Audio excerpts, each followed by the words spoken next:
뉴스룸 라이브 시작합니다. 단 5분에 알아보는 오늘의 경제 흐름, 먼저 뉴스 라이브입니다.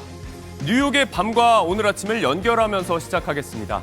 간밤 뉴욕 증시는 CPI, 6월 소비자 물가지수에 대한 우려와 엔비디아 등 기술주에 대한 기대가 교차했습니다. 먼저 다우지수입니다. 전 거래일 기준 436포인트 떨어지면서 44,023으로 장을 마쳤습니다. S&P 500도 24포인트 하락으로 6,243에 마감했는데요. 물가 상승이 예상치와 크게 다르지 않았지만 트럼프의 관세 여파에 대한 우려가 시장에 감돌았습니다. 나스닥은 37포인트 오른 2677로 종가 기준 전날 세운 최고치를 또 한 번 갈아치웠습니다. 엔비디아의 AI 칩 중국 수출을 미 당국이 승인하면서 전반적인 기대감이 커진 영향입니다. 미국의 6월 CPI에서 확인된 관세 여파는 국내 증시에도 영향을 미쳤습니다. 전날 3,200선을 돌파한 코스피는 전날 대비 6포인트 떨어진 3,209로 출발해서 3,191, 저희의 최신 업데이트 수치입니다. 같은 시각 코스닥은요, 전날 종가는 812였죠. 807에서 오늘 시작해서 현재 808, 전반적으로 약 보합세입니다. 상승 피로감과 관망세에 당분간은 숨고르기 흐름이 이어질 거란 관측입니다. 지난달 국제 유가는 올랐지만 원달러 환율이 내리면서 수입 물가가 5달 연속 하락했습니다. 올해 6월 기준 수입 물가 지수는 133.86인데요. 지난달보다 0.6% 내렸습니다. 지난 2월부터 5달 연속 하락세입니다. 수입 물가라도 좀 내리면 다행이라고 해야 될까요? 지난달 취업자는 넉 달째 증가세지만 제조업과 건설업의 고용은 부진했고요. 청년층 실업 더 심각해졌습니다. 지난달 15세 이상 취업자 수는 2,909만여 명으로 지난해 대비 18만 명 늘었는데요. 건설 경기 불황으로 해당 분야 취업자가 줄었고 15에서 29세 청년층 취업자는 17만 명 넘게 줄었습니다. 고용률은 14개월 연속 하락해서 45.6%에 불과합니다. 이렇게 청년 실업 문제가 날로 심화하는 가운데 국내 대기업의 20대 직원 비중이 불과 2년 만에 25%에서 21%로 급락한 것으로 나타났습니다. 이에 따라 대기업 인력 구조는 노화하는 가운데 소년들의 취업문은 더욱 좁아지고 있는 형편입니다.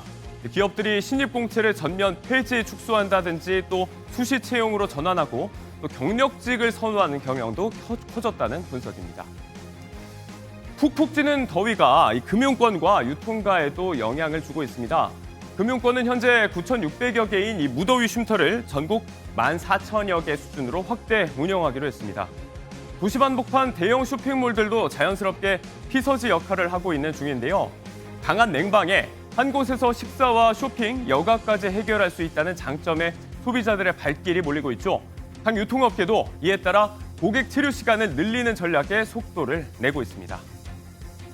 오늘의 마지막 소식입니다.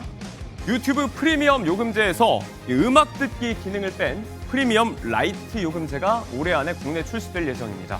요금은 프리미엄 상품보다 절반가량 낮게 약 8,500원 선으로 책정이 됐는데요. 그간 끼워 팔기 의혹과 관련한 당국의 제재를 피하기 위한 차원인데 공정위가 면죄부를 주는 거 아니냐는 비판, 또 오프라인 저장이나 동영상을 닫아도 소리를 들을 수 있는 백그라운드 재생 등이 빠져 있다는 점에서 소비자들의 호응은 좀 더 지켜봐야 될 것 같습니다. 자, 5분 만에 알아보는 오늘의 경제 흐름, 지금까지 뉴스라이브였습니다.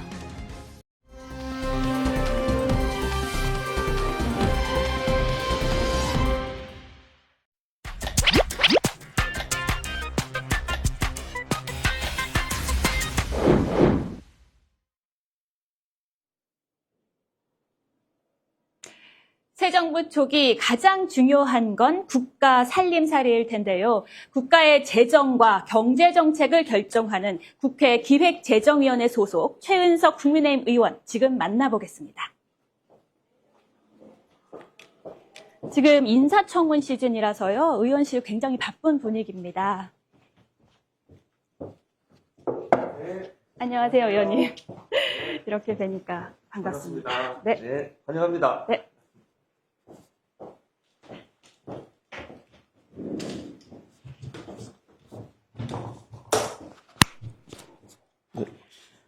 또 이렇게 아침에 뵈니까 새롭네요. 네. 매일 전화드리고 찾아뵀는데. 네, 반갑습니다. 네. 오늘은 제가 아까 소개도 드렸어요. 기재위 소속이시잖아요. 네, 네. 그리고 또 예산결산특별위원으로서 이번 정부 예산안 참여, 네. 심사에 참여했습니다. 네. 그래서 제가 안 여쭤볼 수가 없어요. 지난 4일에 31조 원 규모의 추경 예산이요. 민주당 단독으로 통과됐습니다. 네.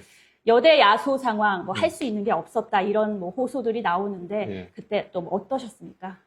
실은 이제 소수 야당으로서의 어떤 그런 한계를 좀 절실하게 느꼈고 또 조금은 좀 참담했던 그런 사건이었습니다. 실은 우리 국민의힘도 이번에 추경에 대해서 전혀 반대했던 것은 아닙니다. 다만 부족한 재원이나마 추경을 이렇게 우리가 편성하려면 정말 필요한 곳에 이렇게 잘 쓰도록 해야 되는 게 우리 국회의 의무인데 이런 것들을 이제 이재명 대통령의 선거 공약인 지역 화폐라든지 또는 본인들은 삭감했던 청와대의 용산의 대통령실의 특활비 부활이라든지 또는 이런 추경을 이용해서 여당 의원 일부가 지역구 예산 챙기기 이렇게 하는 거 보면 정말 이거는 국민을 상대로 지금 여당이 해서는 안 될 그런 추경 편성이었던 것 같고 저는 이렇게 선심성으로 일회성 이렇게 국민들에게 퍼주기식 이런 추경보다는 좀 장기적으로 국가의 경쟁력을 확보하고 정말 필요한 민생에 제대로 된 예산이 쓰일 수 있는 그런 추경이었어야 된다 이런 생각이 들고 저는 결국은 우리 국민들이 이런 것들을 일반 일회성의 선심성 예산이냐 아니면 지속 가능한 예산이냐를 판단해 주실 거라고 믿고 그 믿음 하에서 우리 국민의힘은 앞으로 지속적으로 이렇게 우리 국가의 미래를 담보할 수 있는 그런 정책들을 좀 지속적으로 제시할까 합니다. 네.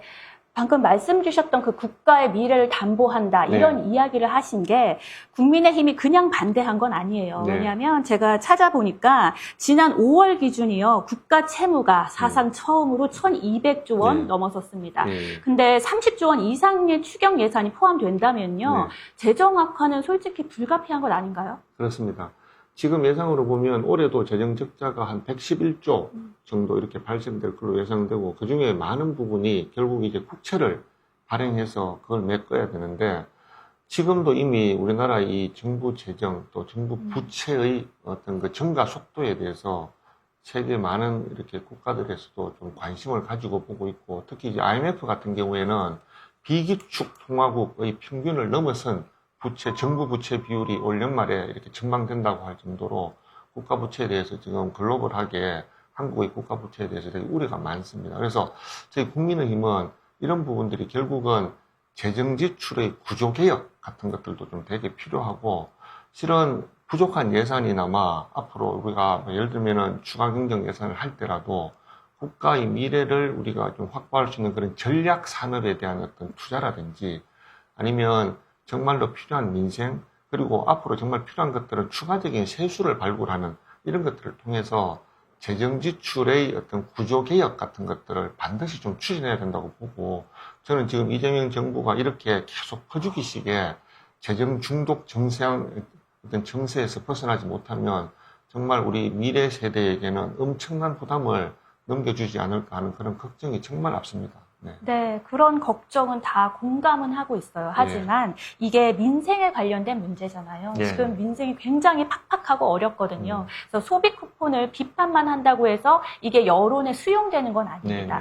이 어려움은 알고 있지만 국민의힘이 국민을 설득하지 못한 건 사실이다. 이런 비판도 솔직히 인정하셔야 될 것 같은데. 저희들은 실은 지난 총선 때나 이번 대선 때 우리도 더 많이 퍼주자라는 이런 공약을 내걸자라고 하는 일부 우리 여론들도 다 들은 바가 있습니다. 그런데 그게 결국 우리 국민의힘이 그래도 지속 가능한 국가 경제를 유지하기 위해서 우리가 해야 될 것이 무엇인가 내부적으로 많은 논의를 했고 그래서 전 국민 소비 쿠폰보다는 이번에도 예를 들면은 청년 재산을 증식한다든지 또는 대개 생계가 어려운 보훈 대상자들에 대한 어떤 수당을 좀 더 청약하자든지 또는 소상공인들이 지금 여러 가지 비용이 많이 늘어나서 되게 힘든데 소상공인들에게 실질적인 비용을 이렇게 좀 보전해 줄 수 있는 바우처 사업이라든지 또는 아주 단기적인 어떤 그런 근로자들이 많이 생겼는데 그런 초단기 근로자들의 고용 안정을 위한 그런 예산 집행,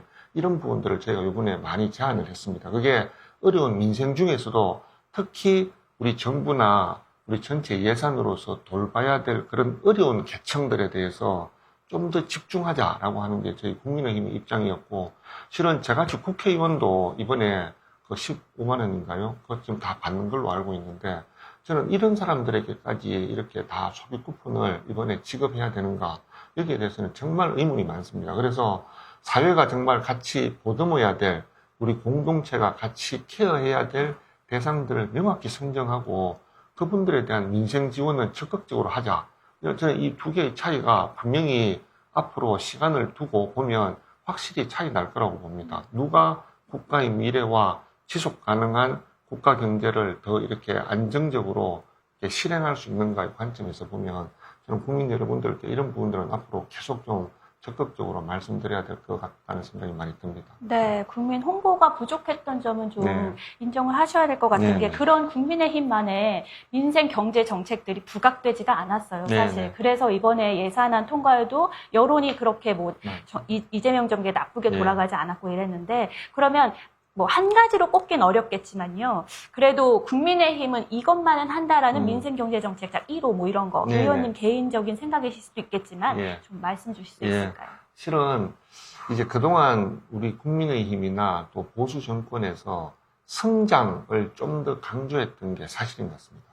그렇지만 이제 그런 과정에 정말 우리가 아까 말씀드린 대로 국가 전체가 이렇게 잘 돌봐야 될 그런 소외된 계층들에 대한 복지, 이런 부분들이 상대적으로는 좀 덜 부각됐던 것도 사실이고, 저는 앞으로 이제 우리나라가 이제는 어느 정도 이제 진짜 삼반불 이제 이런 시대에 들어오면서 성장과 복지에 대한 것들을 좀 더 균형감 있게 갖고 가야 될 것이라고 하는 데는 저도 100% 공감합니다.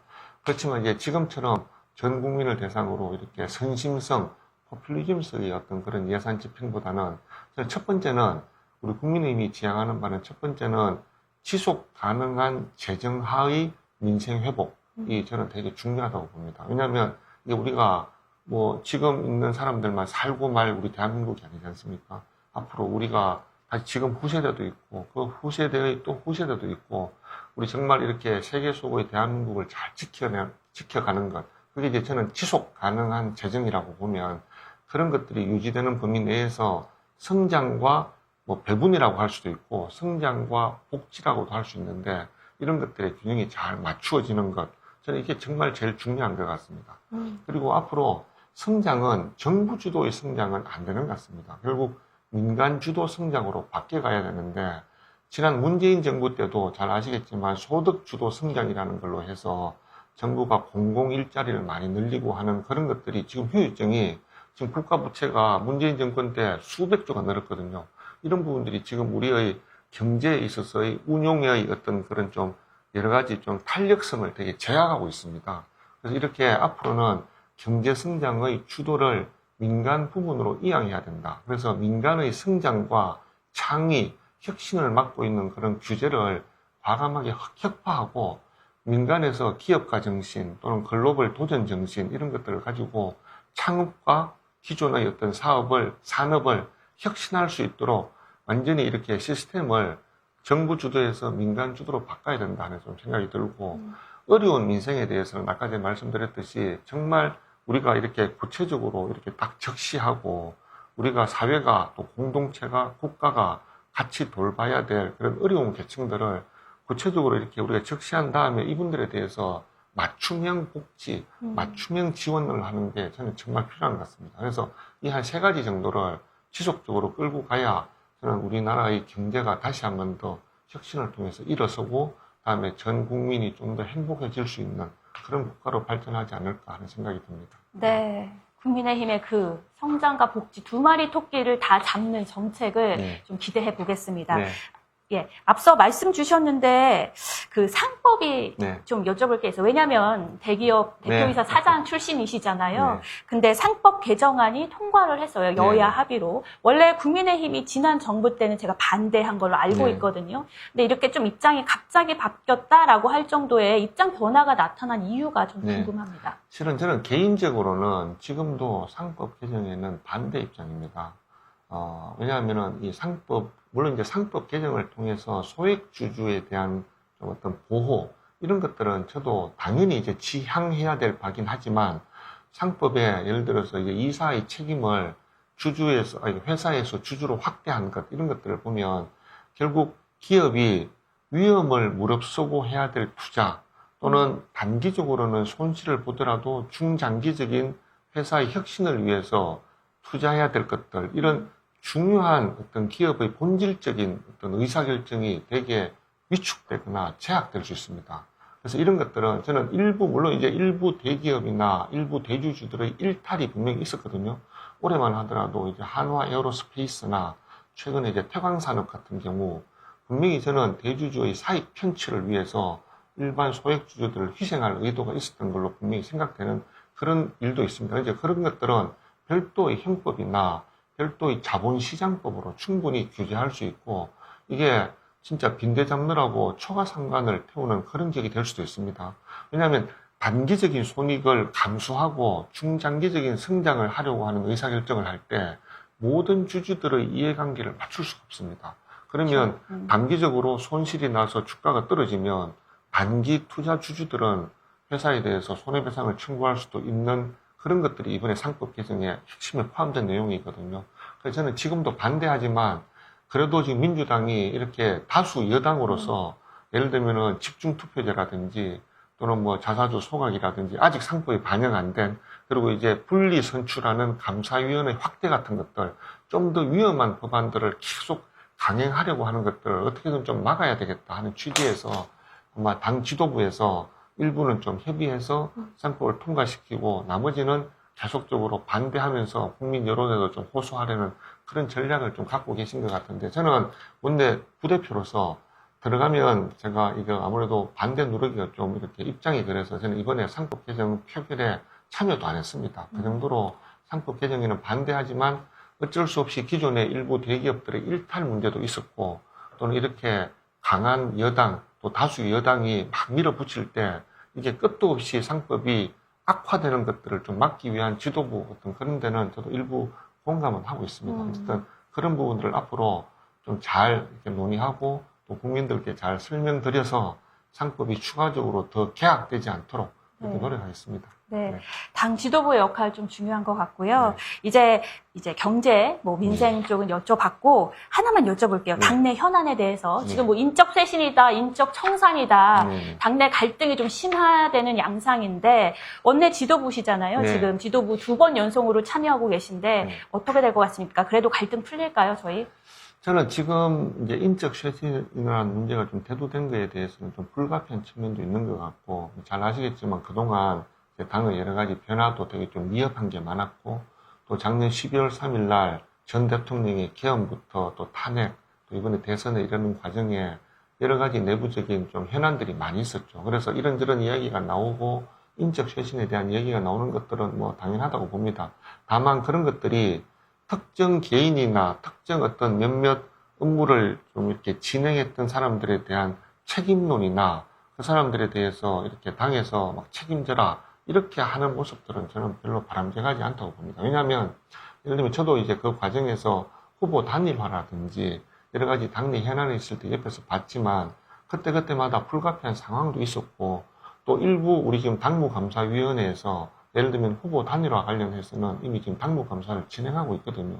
그럼 그런 결론이 나오면 그 결론에 따라서 정말 당원 당규를 위배했거나 아니면 당원들의 뜻을 이렇게 거부했거나 뭔가 이렇게 좀 확실한 이유가 있는 경우에는 또 좀 모르겠지만, 지금은 너무 이렇게 갈등들이 막 이렇게 표면화되면서 이렇게 너무 급박하게 좀 진행되는 것 같고, 그래서 이런 부분들은 조금 당내에 여러 가지 갈등들이 노출되는 건 좋지만 이게 누구를 죽이거나 누구를 퇴출시키기 위한 갈등이 아니고 그동안에 잘못이 있었으면 다 같이 공감하고 앞으로 우리 국민의힘의 체질을 어떻게 좀 미래지향적으로 강화할 것인가. 그래서 앞으로는 우리가 어떤 새로운 우리 정치 시민들을 키우고 또 지금 있는 중진들의 역할은 어떻게 하고 또 앞으로 우리가 정말 수도권 또 이렇게 전체 중산층 청년들의 마음을 얻기 위해서는 당의 체질, 인적 구성 이런 것들이 어떻게 바뀔지를 논의하는 그런 좀 첫 번째 장이 되었으면 좋겠고 저는 네. 그런 것들이 결국 이번에 전당대회나 내부의 논의를 네. 거치면서 그런 것들이 다 좀 용광로처럼 녹아들어서 미래지향적인 방법이 나오지 않을까. 그리고 네. 저도 그런 과정에 좀 노력을 하려고 생각하고 있습니다. 이번 주 일요일에 국민의힘 의총한다고 하는데 거기서 좀 어떤 해결의 실마리가 있었으면 네네. 좋겠습니다. 네. 말씀 너무 길게 잘해주셔서 네. 감사하고 네. 소프트한 질문, 개인적인 네네. 질문 딱 하나만 드리고 네. 짧게 부탁드릴게요. 자, 이제 대표이사셨잖아요. CEO. 네네. 정말 네. 좋은 직업이었죠. 네. 그리고 국회의원도 정말 좋은 직업인데 네. 둘 중에 하나만 택한다면 어떤 네. 것인지 딱 대답해 주세요. 실은 제가 이제 국회에 와 보니까 제가 민간에 있을 때 잘 느끼지 못했던 게 있습니다. 왜냐하면 국회는 정말 이렇게 타협과 그다음에 협상의 장이고 5천만 국민들의 다양한 이해관계를 녹여내는 정말 민의의 전당인데 제가 밖에서는 너무 효율성, 너무 이렇게 그다음에 스피드, 그다음에 성과 이런 것들을 가지고 제가 쭉 평생 이제 직업 생활을 해왔었는데 그런 부분들이 국회의원 생활에도 많은 도움이 되는 것들은 사실이거든요. 왜냐하면 국회의 여러 가지 기능 중에서 효율성과 그다음에 속도도 필요한 부분도 있긴 합니다. 그렇지만 이 5천만 국민들의 이해관계를 녹여내기 위한 것들은 또 조금 다른 측면인 것 같아요. 그래서 제가 진짜 이렇게 엄청나게 많이 받던 이제 연봉 이런 것들을 생각하면 개인적으로는 좀 불편하기도 합니다. 하지만 제가 새롭게 국가의 미래와 국민의 삶을 바꿔가는 좀 더 낮게 좀 더 좋은 방향으로 바꿔가는데 제가 이렇게 헌신할 수 있는 기회가 온 것이 저한테는 인생에서 정말 소중한 기회라고 생각하고 예전에 그런 좀 좋았던 것들은 다 잊어버리고 이제는 국회의원으로서 앞으로 우리 국민과 함께 우리 국민의 삶을 어떻게 좀 더 낮게 바꿔갈 것인가 하는 그런 관점에서 열심히 해볼까 하는 생각을 합니다. 그래서 하나만 선택한다면 지금은 국회의원을 선택하겠습니다. 네. 역시. 제가 초선 의원님들 가운데요. 이렇게 의원회관 처음 찾았던 게 바로 의원님이세요. 근데 감사합니다. 그때 이야기했던 그 표정, 몸짓, 제스처, 그 다음에 이런 메시지 같은 거, 그때 그 초심이 하나도 흐트러지지 않은 것 같습니다. 네. 오늘 말씀 감사합니다. 감사합니다. 매주 아침 저는 국회 라이브 계속 찾아가겠습니다. 지금까지 김지영이었습니다.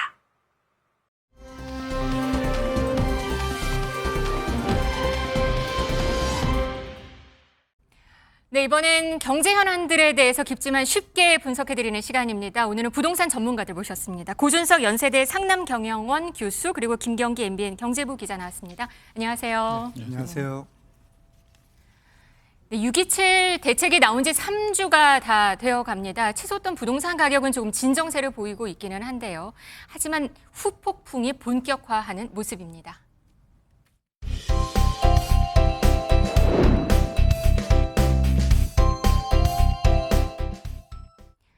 네, 집값은 조금 잡히긴 했어요, 김 기자. 그런데 예. 또 현금 아까 보셨는데 일부 초고가 아파트 신고가를 지금 기록하는 모습이에요. 예.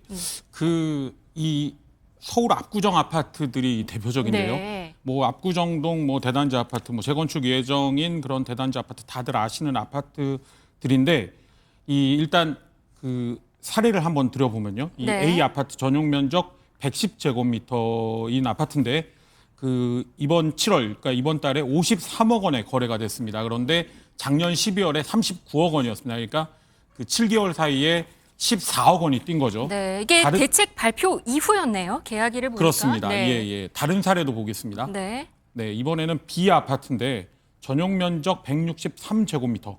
이것도 7월에 83억 원에 거래가 됐는데 작년 12월에 64억 5천만 원에 거래가 됐습니다. 거의 20억 원 가까이 오른 거죠. 이게 6.27 대책 이후에 다 시장이 잠잠해졌다 이런 얘기만 들었었는데 지금 신고가를 기록한 이런 상황들이 나오는 거네요. 소식이 들리네요. 그러니까 이 아파트들이 대표적인 대한민국 초고가 아파트들입니다. 네. 뭐 예를 들어 뭐 전통 부자들도 많이 사시고 그리고 뭐 강호동, 유재석, 뭐 최강창민 등 뭐 이런 그런 인기 연예인들도 이렇게 네. 많이 사는 그런 아파트인데 이 최고가 아파트, 초고가 아파트는 이 매수를 할 때 사람들이 그렇게 많이 대출을 많이 받지 않습니다. 어차피 현금이나 이런 자금 여력이 많은 분들이니까 이번에 대출 규제를 했어도 그 영향을 많이 받지 않는 거죠. 뭐 전반적으로 매수세는 줄었지만 매물도 그렇게 많지가 않습니다. 그렇다 보니 또 급하신 분들도 없고 그러니까 가격을 안 내리니까 그럼에도 불구하고 사야 되겠다 이런 분들이 이제 매수를 하면서 이 자꾸 신고가를 쓰고 있는 그런 상황인 겁니다. 네, 대출을 막았는데 그리고 사실 다주택자는 이번에 대출을 또 못 받잖아요. 그러면 네, 그렇습니다. 이건 거의 현금이 많거나 대출을 안 받고 하시는 분들이 많이 사지 않았을까 싶은데 그렇게 현금 부자들이 많나요? 많습니다. 네. 우리나라 1인당 GNI가 100불이었을 때가 64년도입니다. 네. 그런데 지난해 1인당 GNI가 36,600불이었습니다. 그만큼 부가 늘어났고 부자들이 많이 생겼다는 거죠. 네. 부자가 되면은 제일 먼저 고민하는 게 나 어디에 살지?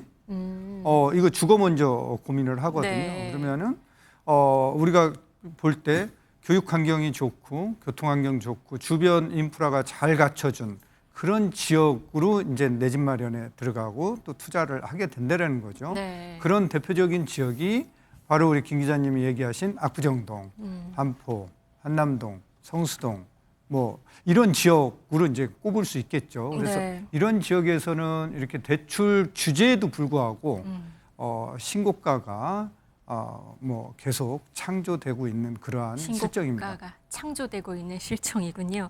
네. 근데 이런 모습은 좀 일부인 거죠. 대다수 예. 지금 서울 부동산 시장 자체는 좀 진정이 됐다라는 얘기가 많이 들려요. 그러니까 정확하게 표현하면 상승폭이, 그러니까 매주 늘어나는 상승폭이 줄어들었다는 표현이 정확한 네. 표현인 것 같습니다. 그러니까 네. 특히 이번 그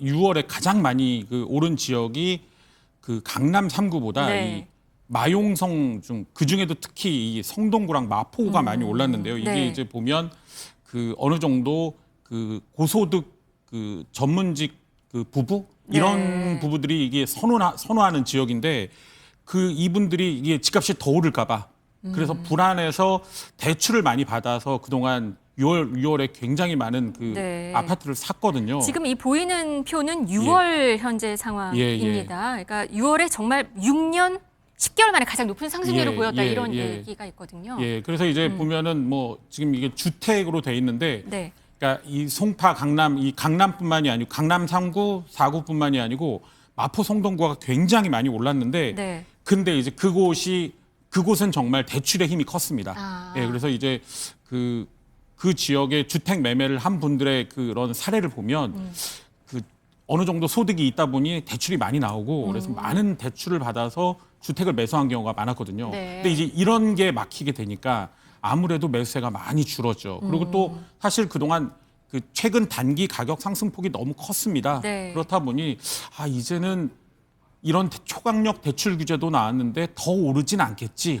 이런 약간 좀 불안해하는 심리가 진정된 게 지금 현재 시장 상황이라고 그럼 보시면 이제 될 것 같습니다. 매주 이게 가격 변동률이 나오잖아요. 그러니까 예, 예. 지난주에 비해서 지지난주보다 지난주, 이번 주는 아직 안 나왔는데 네. 점점 안정세를 보이기는 하는 거죠. 예, 점점 줄어들고 있습니다. 그러니까 그 627 그 초강력 대출 규제가 나온 바로 다음 주 월요일 날 네. 그때가 이제 서울 아파트값 상승률이 주간 상승률이 0.40인가 그랬거든요. 근데 네. 그 바로 전주는 43이었어요. 근데 이제 그 지금까지 2013년 이후 서울 아파트값 주간 상승률이 가장 높았을 때가 2018년 9월이었는데 네. 그때가 그 한 주 전보다 0.47% 올랐었거든요. 그래서 거의 그 수준까지 가다가 그 다음 바로 대출 대책이 나오고 나오고. 40으로 네. 떨어졌고 그 다음 주에는 0.29로 떨어졌죠. 그래서 이제 이번에 또 나오면 더 떨어질 것 같습니다. 네, 예. 이번 주에 발표 나오는 걸 예, 봐야겠군요. 더 떨어질 가능성이 큰 상황입니다. 네. 예. 대부분 부동산 시장에는 이렇게 대출 규제 여파는 컸습니다. 그런데 전세 시장 영향은 조금 또 다른 것 같습니다.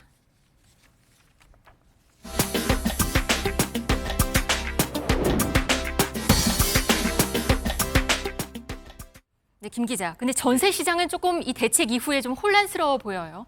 예, 이게 이 대출 규제가 워낙 전방위적으로 이루어지다 보니까 네.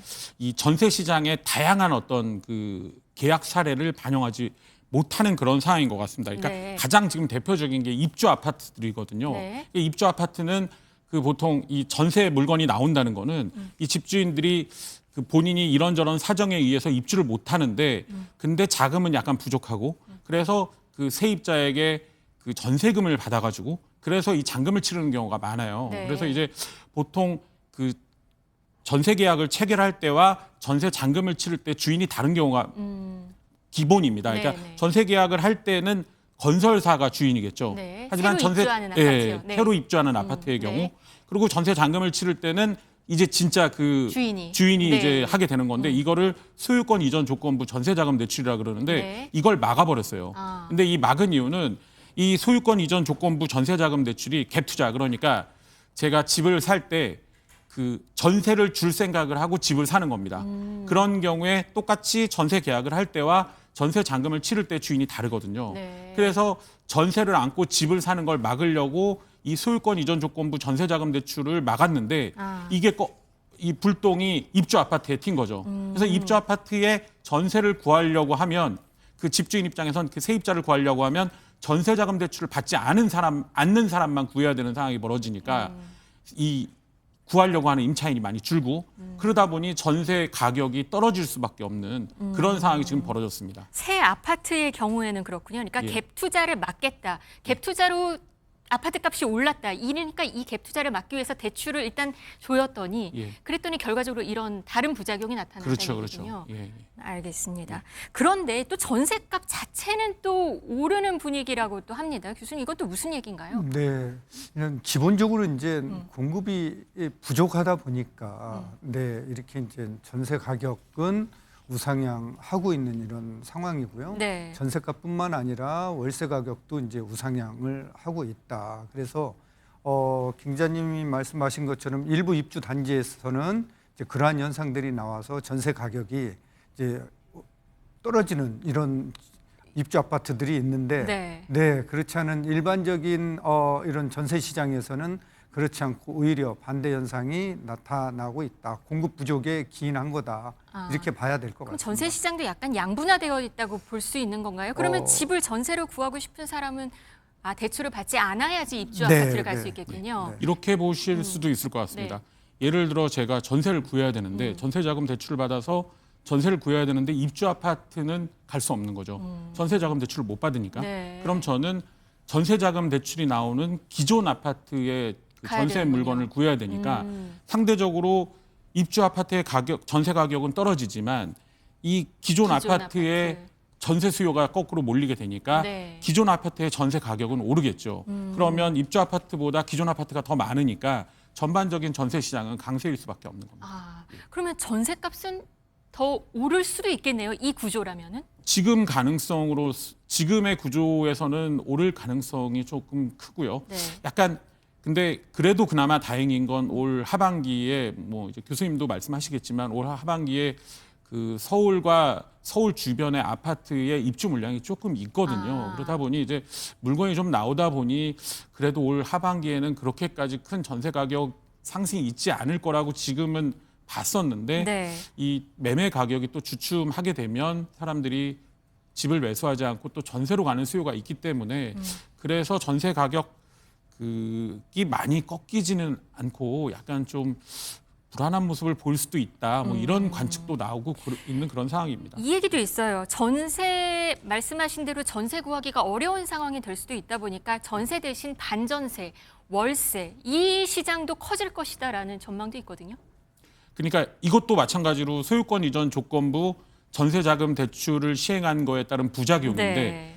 이 세입자를 전세자금 대출을 받는 세입자를 구하지는 못하게 되니까 네. 근데 또 잔금 대출은 집주인이 받을 수 있거든요. 6억까지 받을 수 있거든요. 네. 그러다 보니 일단은 잔금 대출을 받아서 입주 잔금을 치르는 겁니다. 그러고 나서 그 대출 이자를 내야 되니까 반전세로 거꾸로 내놓고 그다음에 이제 임차인을 받아서 월세를 받아서 대출 이자를 갚는 그런 현상이 지금 벌어지고 있는 거죠. 네. 월세는 그러면 반전세, 월세 이런 시장은 더 늘어날까요? 앞으로 뭐 전세가 없어지는 시장도 될 것이다라는 예상도 있긴 하거든요. 전세가 없어지지는 않을 것 같습니다. 네. 전세는 내 집 마련의 사다리 역할을 맞아요. 지금까지 해왔었거든요. 네, 그렇기 때문에 이게 없어지지는 않을 거고 특히 이제 이런 전세 제도 때문에 어떻게 보면은 대출 규제 자체가 크게 이렇게 조금 효과를 내기가 좀 제한적이다.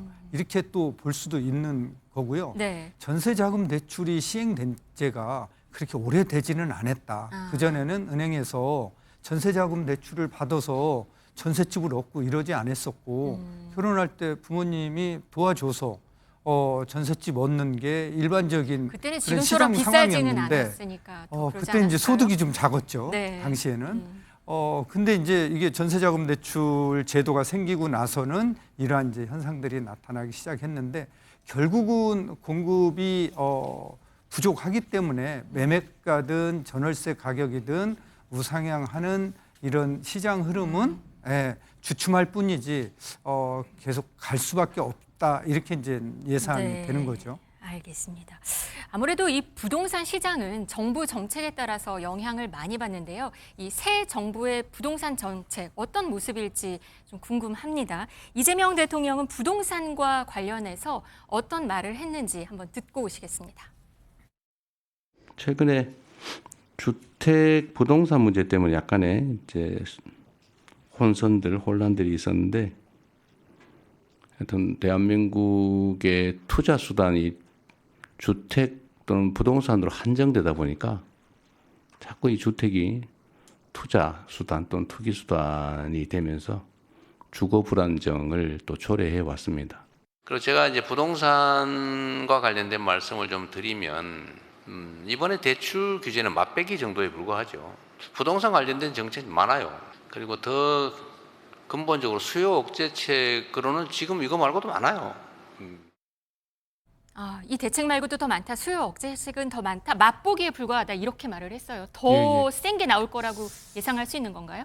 일단은 기본적으로 공급에 대한 어떤 획기적인 공급 대책을 현재 준비를 하고 있습니다. 네. 그래서 일단 공급 사이드에서 그 집값이 더는 오르지 않을 정도로 그 요지에 주택을 공급하겠다, 이런 신호를 보내는 대책을 내놓을 것으로 보입니다. 네. 일단 뭐 현재 국토교통부 장관 차관 이제 국토교통부 주택 라인이 이제 어느 정도 완성이 됐기 네, 때문에 네. 그래서 이제 본격적인 어떤 지금까지 실무에서 준비했던 그런 어떤 검토했던 것들을 이제 발표를 조만간 하게 될 것 같고요. 네. 그리고 혹시나 그럼에도 불구하고 만약에 주택 가격이 더 불안하다면 또 그 외에 과거에 썼던 그런 어떤 규제 지역 지정이라는 게 있거든요. 그래서 네. 뭐 조정 대상 지역, 투기 과열 지구 이러면 뭐 세금이나 대출 뭐 그런 여러 가지 그런 어떤 그 분야에서 약간의 제한이 들어가게 됩니다. 대출 한도도 줄게 되고 뭐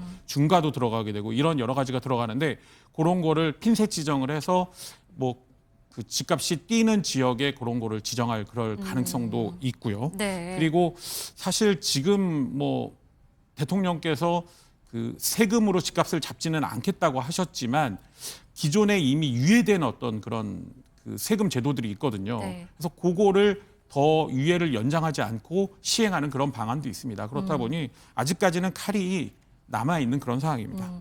어제는 이재명 대통령이 부동산과 관련해서 금융위원장을 칭찬을 했다고 합니다. 어떤 내용인지 들어보시겠습니다. 금융위에 대통령께서 적절한 규제 통해서 효과를 보고 있다 이렇게 말씀하셨다고. 따로 있지는 않았고요. 오늘 금융위에서 중간에 그 관련된 어떤 부분적인 말씀을 할 기회가 있었어요. 그 말을 하다가 지금 말씀하신 부동산 대책으로서의 금융위에서 내놨던 그런 금리 규제 같은 부분들이 효과가 있었다라고 칭찬해서 이제 좌중이 웃고 웃었습니다. 네. 특별히 따로 보고하지 않았습니다. 규제로 부동산 대책이 효과를 봤다. 그래서 뭐 유임 가능성까지 얘기가 나와요. 전 정부 사람인데. 네. 그 지금 사실은 이번에 그 주택 가격이 많이 뛸 때 아직까지 뭐 정부 부처 인선도 이루어지지 않았고 네. 그래서 굉장히 과연 어떤 카드로 시장을 진정을 시킬 수 있을지 그게 사실 고민이셨을 것 같은데 그런 상황에서 그 강력한 대출 규제로 불안해하는 매수 심리를 좀 진정을 시켰다는 거는 그 부분을 인정을 받은 것 같아요. 그래서 사실 이 대출 규제라는 거는 금융위원회가 키를 갖고 가는 곳이니까 그 부분에 대해서 저번에 사무처장도 칭찬을 했었고요. 네. 그리고 계속 금융위원장의 그 지금 유임설도 나오고 있는 것 같아요. 네. 부동산 정책의 이 주무부처는 국토교통부입니다. 국토교통부 장관 후보자는 어제 출근길에 이런 말을 했습니다. 선호 입지의 양질의 주택을 공급하겠다고 네. 하셨어요. 네. 구체적으로 좀 어떤 계획이 있는지 듣고 싶은데요. 뭐 구체적인 계획이 있다기보다는요. 자꾸 뭐 3기 신도시 진행 과정에 대해서 좀 살펴보고 좀 해야 되겠지만 막 신도시 또 만들고 이런 것보다는 활용이 가능한 그런 여러 가지의 부지들을 좀 적극적으로 활용해서 좀 노력해 나가는 게 좋지 않을까 좀 그런 생각을 하고 있습니다. 뭐 재개발, 재건축 관련해서 조금 필요성이 시장에서 나오고 있는데 이 관련해서 뭐 규제 완화 같은 거 그러니까 저는 어떤 공급을 늘리기 위해서는 적극적으로 검토를 해야 한다고 생각합니다. 다만 그게 이제 어떤 민간의 이익이나 내지는 공공의 이익 이런 것들이 좀 균형 있게 할 필요가 있지 않을까. 그래서 좀 중요하게는 재건축, 재개발 활성화시킨다. 또 용적률 완화해서 한다. 재개발, 재건축을 좀 활성화시키겠다는 말을 했어요. 4기 신도시하는 유휴 용지를 활용하겠다. 그러면 이게 어떻게 될까요? 재개발, 재건축이 좀 활성화될 거라고 보시는 건가요? 그리고 네. 공급 정책이 좀 있긴 있겠어요. 네, 정비 사업에 걸림돌이 되고 있는 이런 것들을 조금 걷어내고 또 정비 사업에 따른 인허가 기간을 좀 단축시켜서 실수요자들이 요구하는 이런 서울 지역, 수도권 일부 지역에 주택 공급을 빨리 하는 게 지금으로서 가격을 통제하는 데 가장 효과적인 방법이 아닐까 이렇게 보고 있습니다. 새 정부 집값 전망 짧게 보시면 어떻게 하시나요? 이 대출 규제만으로는 집값이 잡기는 쉽지 않아 보여요. 2002년 LTV가 처음 나왔을 때, 2005년 DTI가 처음 나왔을 때, 2018년 DSR이 처음 나왔을 때도 집값은 우상향했다. 공급 대책이 따르지 않았다. 이거거든요. 그래서 이번에도 대출 규제를 6억 원으로 묶는 아주 강력한 규제를 하고 있지만 다른 대책, 공급 대책이 병행되지 않으면은 시장은 다시 우상향할 가능성이 높다. 네. 이렇게 예상이 됩니다. 그러면 내 집 마련을 하려고 지금 계획하셨던 분들은 떨어진다 그러면 더 떨어지면 사야 되나 아니면 오른다 그러면 지금 사야 된다 되게 고민스럽거든요. 한 말씀 조언을 해주신다면. 가격이 더 떨어지기를 기다리다가 매수 시점을 실기하는 실소유자들이 굉장히 많습니다. 그래서 자금 계획이 서 있는 실소유자라고 하면은 자기 자금에 맞는 지역에서 내 집 마련을 하는 게 좋고요. 이때 대출 규모는 6억 원이 아니라 자기 월 소득의 30% 범위 내에서 원리금을 상환할 수 있을 정도, 네. 이 정도의 대출이 적당하다 이렇게 보고 있습니다. 자산 규모와 월급과 이런 재산 규모와 이런 거 잘 생각해서 네, 해야겠군요. 네, 그렇습니다. 알겠습니다. 오늘 부동산 시장 상황까지 알아봤습니다. 오늘 두 분과 함께했습니다. 고맙습니다. 감사합니다.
뭐 하고 사나 뭐 먹고 사나 고민을 해보는 시간이죠. 오늘 뭐 사니 함께 하겠습니다.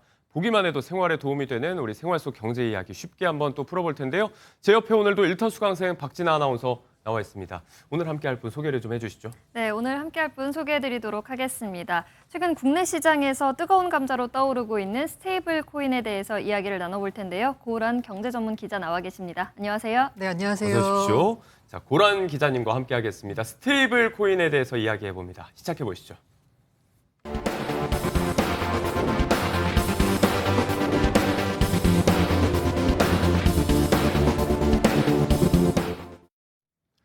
네, 스테이블 코인. 뭐 요즘 여기저기에서 들리는 얘기인데 또 좀처럼 이해가 쉽지 않은 개념인 것 같기도 하고요. 근본적으로 이제 디지털 가상자산에 속하는 거 정도는 많이들 알고 계실 것 같아요. 스테이블 코인이 뭔지 여기에 대해서부터 좀 근본적으로 질문을 드려야 될 것 같아요. 일단 코인이죠. 스테이블이니까. 근데 예. 코인인데 코인 같은 경우는 가격 변동성이 굉장히 심하잖아요. 근데 이거는 스테이블한 코인이다라고 했어요. 네. 코인이라고 하면 블록체인이라는 그 네트워크 위에서 발행된 자산이거든요. 예, 예. 그렇기 때문에 어떻게 보자 스테이블 코인은 그 가치의 인터넷 뭐 이렇게 표현할 수도 있을 것 같아요. 이게 무슨 얘기냐? 제가 우리 앵커님한테 예. 예를 들어서 이제 5만 원을 보내고 싶어요. 그럼 어떻게 하면 되냐? 제가 지금 지갑에서 5만 원을 꺼내서 이렇게 드리면 되죠. 네. 근데 보통 이렇게 안 하잖아요, 요새. 자, 제가 앱을 켭니다. 은행 앱을 켜고서 5만 원 딱 송금을 해드렸어요. 예. 그러면 우리 앵커님한테 5만 원이 가죠. 예. 우리 아나운서님한테 드릴까요? 네, 5만 원 드리겠습니다. 네. 이제 이렇게 되면은 내 계좌에 5만 원 찍혔으니까 진짜 돈이 갔구나라고 생각하시죠. 아닙니다. 실제 돈이 간 건 아니에요. 그냥 은행이 자신들의 전산망에서 제 계좌에 있는 5만 원을 차감하고 앵커님 계좌로 5만 원 넣고요. 또 5만 원 차감하고 저 아나운서 계좌로 5만 원을 넣는 거예요. 예. 그래서 실제로 돈이 간 건 아니고요. 그 은행들이 이렇게 수많은 거래가 일어난 다음에 한 11시 55분부터 12시 10분 사이에 혹시 은행 앱 이용해 보시면 앱 이용이 안 될 거예요. 안 되는 시간이 그러니까 있죠. 공동 결제 전산망 어쩌고저쩌고 그런 예, 시간이다. 예. 그때 바로 은행들이 모여가지고 뭐 실제로 모이는 건 아니고요. 그때 지금까지 일어났던 거래를 다 정산을 합니다. 예. 그래서 제가 만약에 예를 들어서 국민은행이면 신한은행으로 보낸 돈이 있고 신한은행에서 국민은행에서 받은 돈이 있을 거 아니에요. 네. 이걸 다 정산하고 난 다음에 봤더니 신한은행은 국민은행에서 300억을 받아야 돼라고 하면 그 밤에 이렇게 정산이 이루어지는 거죠. 그런데 이 스테이블 코인은 네. 코인이다라는 말씀을 드렸잖아요. 진짜로 가치가 이전하는 겁니다. 만약에 제가 5만 원 상당의 스테이블 코인을 네. 우리 앵커님한테 보냈다고 하면 제 지갑에서 앵커님 지갑으로 진짜로 5만 원이 가는 거예요. 5만 원의 가치가. 네. 이게 바로 차이라고 할 수 있죠. 그럼 여기서 발생하는 차이가 뭐냐? 아까 제가 은행들끼리 가고 주고받는 거라고 말씀드렸잖아요. 네네네. 은행들끼리 주고받다 보니까 은행들이 은행 업무를 하려면 사람도 쓰고 전산망도 운영하고 그렇죠. 여러 가지 비용이 들잖아요. 그러니까 수수료가 비싸요. 그런데 제가 아까 가치가 직접 간다는 말씀을 드렸잖아요. 예. 그러다 보니까 수수료가 굉장히 저렴합니다. 왜냐하면 중간에 은행이 끼어 있지 않기 때문에 은행들이 취하던 수수료 부분이 다 없어지는 거예요. 그리고 아까 가치가 직접 간다라고 말씀드렸죠. 실시간 이전이 가능합니다.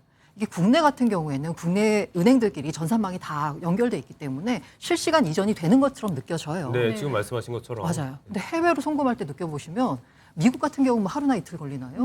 아니면 이제 저기 약간 뭔가 좀 개발도상국 이쪽으로 보내면 굉장히 오래 걸리거든요. 제가 2000년대 초반에 은행에서 직접 일한 적이 있었어요. 첫 직장이 은행이었는데 네. 그때 그 주변에서 일하는 조선족 분들이 와가지고 자기가 받은 월급을 중국의 지방에 있는 은행으로 보내는 경우가 있었어요. 예. 지방은행이다 보니까 실제로 돈이 가기까지는 한 15일 정도 걸렸어요. 그런데 아까 제가 말씀드린 대로 스테이블 코인을 활용하면 예. 가치가 직접 이전되는 거기 때문에 눈 깜짝할 사이에 그냥 갑니다. 가치가. 이런 차이가 있는 거죠. 깜짝 놀랐습니다. 그러니까 말씀하신 건 이제 원래는 우리가 현금 대신에 신용카드도 잘 써왔고 맞아요. 뭐 네이버페이 같은 빅테크 페이도 잘 돼 있고 모바일뱅킹도 활성화가 돼 있는데 굳이 이걸 써야 되는 이유는 실제적인 부의 이전이 가능하다. 그게 네. 동시다발적으로 이루어진다. 그게 그러니까 우리가 국내에서만 생활하고 있고요. 은행망이 잘 갖춰져 있기 때문에 사실 소비자 입장에서는 별 차이가 없어요. 왜냐하면 제가 아까 수수료 낸다고 했잖아요. 예. 그런데 카드 수수료 저희 안 냅니다. 소비자는. 하지만 소상공인 분들은 부담하시거든요. 눈에 보이지 않는 그런 맞아요. 부담들.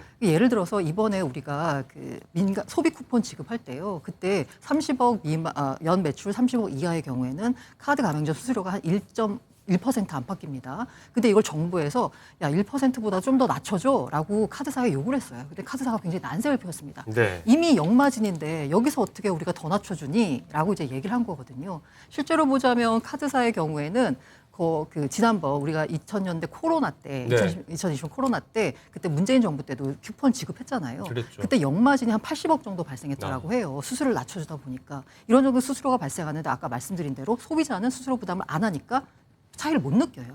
그런데 이게 이제 결제망이 묶여있지 않은 해외로 송금할 때가 예. 아마 직접적으로 느끼실 것 같아요. 직접적으로 바로 송금이 되지 않고 수수료도 굉장히 비쌉니다. 네. 아마 그런 차이를 느끼실 수 있을 텐데 국내에서만 생활하신다면 스테이블 코인? 그럼 뭐야? 뭐 차이 없잖아. 그럴 수 있겠네요. 라고 생각하실 것 같아요. 이제 보이지 않는 복잡한 경제 구조, 금융 구조들을 좀 단순화하면서 여기에 대해서 효율성도 좀 극대화할 수 있는 부분들. 우리가 뭐 화폐 제도는 계속해서 바뀌어왔지만 좀 새로운 화폐의 패러다임이 시작되는 거다. 그렇게도 좀 볼 수가 있을 것 같습니다. 네, 맞습니다.